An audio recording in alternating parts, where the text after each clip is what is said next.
तहरीक इंसाफ के एक ऐसे नौजवान लीडर जो यहाँ पर पाकिस्तान लंदन हाई कमीशन के बाहर एवरी अदर डे पिछले 3 सालों से यहाँ पर इन्होंने,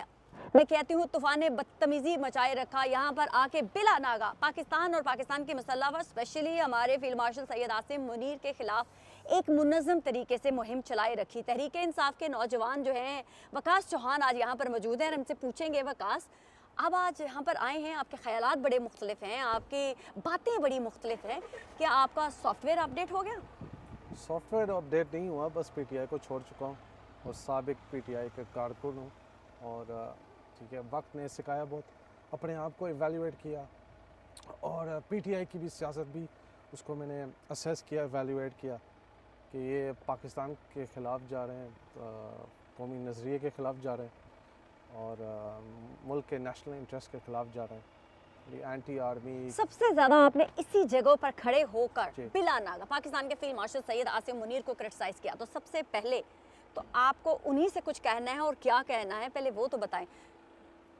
पहला ये है कि मैं उनसे माज़रत चाहता हूँ field marshal general Asim Munir साहब को, और उनको मैं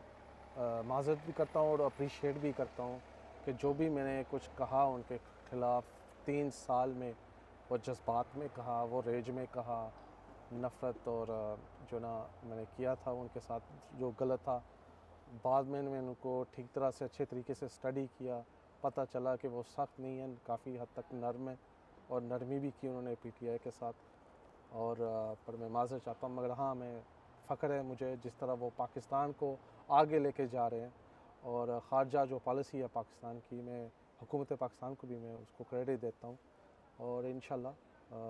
तमाम पार्टियों के साथ जो फ़ौज के साथ खड़े हैं उनके साथ भी काम करने के लिए तैयार हूँ, चाहे वो। वकास, एक बात मुझे बताएं कि ये जो आपने कहा कि आपकी जहन साजी की गई थी, किन्होंने आपकी जहन साजी की थी? ये पीटीआई का जो सोशल मीडिया है वो स्ट्रांग था, उनके जो यूट्यूबर्स हैं, मीडिया सेल्स हैं, सिंपथाइजर्स हैं, जो एफिलिएट्स हैं डायरेक्टली और इनडायरेक्टली, उनका इन्फ्लुएंस बहुत था। और जहन साजी क्या करना कि इमोशनल कार्ड खेलना, और इसी तरह से फिर लोग जज्बाती हो जाते हैं और मैं जज्बाती हुआ। मैंने कभी किसी सियासी पार्टी से कोई मेरा ताल्लुक़ नहीं था, मगर कूद पड़ा इमरान खान की मोहब्बत में और मुझे उन पे नज़रिए पे यकीन था,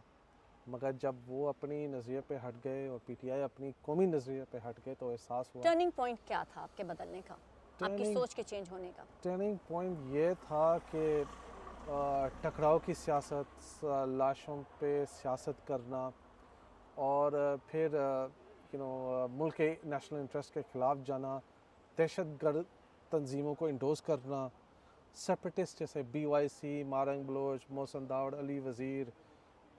तमाम JKLF और ये जो जॉइंट अवाम एक्शन कमेटी को ये इंडोज़ कर रहे थे, उसमें जाफ़र एक्सप्रेस ये भी था, अलीमा खान साहिबा, जहाँ उन्होंने इंडियन प्लेटफॉर्म्स पे वहाँ पाकिस्तान के जो अंदरूनी मामलात जो हैं वहाँ उन्होंने बात की जो पाकिस्तान के ख़िलाफ़ था। इसी वजह से फिर मैं हट गया था। क्योंकि अब खास यहाँ पर तहरीक इंसाफ बहुत ज़्यादा प्रोपेगेंडा करती है कि जो भी यहाँ पर आता है एक्टिविस्ट, उसके ख़िलाफ़ पाकिस्तान में उनकी फैमिली को ट्रबल दी जाती है, यहाँ पर उनको प्रॉब्लम होती है। क्या आपके साथ इन 3 सालों में किसी ने आपको डराने की कोशिश की, किसी ने आपकी फैमिली को वहाँ पीछे तकलीफ़ पहुँचाई हो, उनको उठा लिया गया हो, कुछ ऐसा हुआ हो? देखिए, मामला ये है कि पीटीआई का जो सोशल मीडिया है ज़्यादातर क्लाउड के लिए, व्यूज़ के लिए, लाइक्स के लिए सब कुछ कहते हैं और इनके अगर देखें ना, ये अपने आइडेंटिटी ये छुपाते हैं। मैंने अपनी आइडेंटिटी नहीं छुपाई और मैंने अपनी जो ना जहाँ मेरा दीना डिस्ट्रिक्ट जलम से तलक है, मैंने वो भी कभी नहीं छुपाया। मैंने खुल के स्ट्रांगली फ़ौज की अस्करी क़यादत के ख़िलाफ़ खुल के बोला। तो हम में से कोई कुछ 5 या 10 लोग थे और हमारे साथ अगर इतना कुछ हुआ ही नहीं है, तो फिर इनके ख़िलाफ़ क्या होगा जो सिर्फ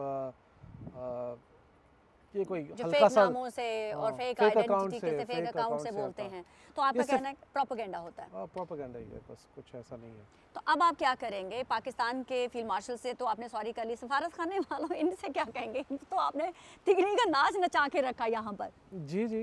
इनसे भी माजर देखें, इनसे भी कोई मौका मिले मैं इनसे एम्बेसडर फैसल से मुलाकात करूँगा, कर्नल तैमूर से मैं बात करूँगा उनसे, और मैं डिक्लेयर उनके साथ भी बैठ के मैं बात करूँगा कि मैं पाकिस्तान के लिए क्या कर सकता हूँ उनके साथ मिल के, और किस तरह पाक फ़ौज को डिफेंड कर सकता हूँ, चाहे वो अफ़गानिस्तान का मामला हो, चाहे वो इंडिया का मामला हो, और चाहे वो जो भी तंजीम जो या पार्टी जो